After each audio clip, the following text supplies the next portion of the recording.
किताब मुकद्दस में से यिर्मयाह की किताब के 13वें बाब की तिलावत।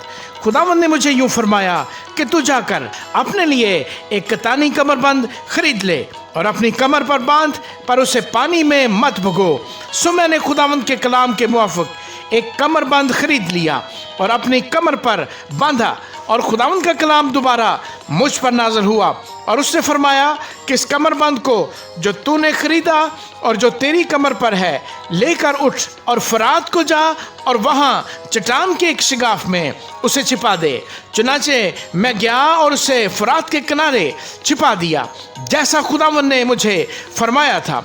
और बहुत दिनों के बाद यूं हुआ कि खुदावंद ने मुझे फरमाया कि उठ फरात की तरफ जा और उस कमरबंद को जिसे तूने मेरे हुक्म से वहाँ छिपा रखा है निकाल ले। तब मैं फरात को गया और खोदा और कमरबंद को उस जगह से जहाँ मैंने उसे गाड़ दिया था निकाला, और देख वो कमरबंद ऐसा खराब हो गया था कि किसी काम का न रहा। तब खुदावंद का कलाम मुझ पर नाज़िल हुआ कि खुदावंद यूँ फरमाता है कि इसी तरह मैं यहूदा के घमंड और यरूशलेम के बड़े गरूर को नेस करूंगा। ये शरीर लोग जो मेरा कलाम सुनने से इनकार करते हैं और अपने ही दिल की सख्ती के पैरू होते और गैर माबूदों के तालिब होकर उनकी इबादत करते और उनको पूजते हैं, वो इस कमरबंद की मानद होंगे जो किसी काम का नहीं, क्योंकि जैसा कमरबंद इंसान की कमर से लिपटा रहता है वैसे ही खुदावंद फरमाता है मैंने इस्राएल के तमाम घराने और यहूदा के तमाम घराने को दिया कि मुझसे लिपटे रहें, ताकि वो मेरे लोग हों और उनके सबब से मेरा नाम हो और मेरी सिताइश की जाए और मेरा जलाल हो, पर उन्होंने न सुना। बस तू उनसे ये बात भी कह दे कि खुदावंद इस्राएल का खुदा यूं फरमाता है कि हर एक मटके में मैं भरी जाएगी, और वो तुझसे कहेंगे क्या हम नहीं जानते कि हर एक मटके में मैं भरी जाएगी।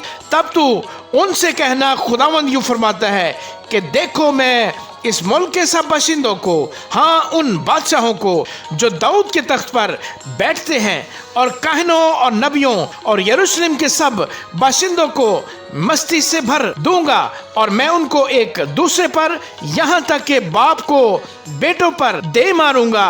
खुदावंद फरमाता है मैं ना शफकत करूंगा न रियायत और न रहम करूंगा कि उनको हलाक ना करूं। सुनो और कान लगाओ, घमंड ना करो, क्योंकि खुदावंद ने फरमाया है, खुदावंद अपने खुदा की तमजीद करो इससे पहले कि वो तारीकी लाए और तुम्हारे पांव गुप अंधेरे में ठोकर खाएं। और जब तुम रोशनी का इंतजार करो तो वो उसे मौत के साया से बदल डाले और उसे सख्त तारीकी बना दे। लेकिन अगर तुम न सुनोगे तो मेरी जान तुम्हारे गरूर के सबब से खिलवत खानों में गम खाया करेगी। हाँ मेरी आंखें फूट फूट कर रोएंगी और आंसू बहाएंगी, क्योंकि खुदावंद का गला असीरी में चला गया। बादशाह और उसकी वालदा से कह कि आजी करो और नीचे बैठो, क्योंकि तुम्हारी बुजुर्गी का ताज तुम्हारे सर पर से उतार लिया गया है। जुनूब के शहर बंद हो गए और कोई नहीं खोलता, सब बनी यहूदा असीर हो गए, सबको असीर करके ले गए। अपनी आंखें उठा और उनको जो शिमाल से आते हैं देख, वो गल्ला जो तुझे दिया गया था, तेरा खुशनुमा गल्ला कहाँ है? जब वो तुझ पर उनको मुकर्रर करेगा जिनको तूने अपनी हमायत की तालीम दी है, तो तू क्या कहेगी? क्या तू उस औरत की मानद जिससे दर्द से हो दर्द में मुब्तला न होगी? और अगर तू अपने दिल में कहे कि ये हादसे मुझ पर क्यों गुजरे, तेरी बदकिरदारी की शिद्दत से तेरा दामन उठाया गया और तेरी एड़ियां जबरन बरहना की गईं। हबशी अपने चमड़े को या चीता अपने दागों को बदल सके तो तुम भी जो बदी के आदी हो नेकी कर सकोगे। इसलिए मैं उनको उस भूसे की मानद जो बियाबान की हवा से उड़ता फिरता है तितर बितर करूंगा। खुदावंद फरमाता है कि मेरी तरफ से यही तेरा बखरा, तेरा नपा हुआ हिस्सा है, क्योंकि तूने मुझे फरामोश करके बतलान पर तवक्कल किया है।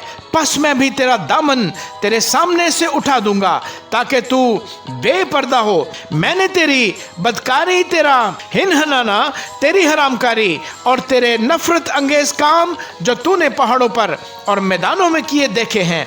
ऐ यरूशलेम, तुझ पर अफसोस, तू अपने आप को कब तक पाक साफ ना करेगी। آمین۔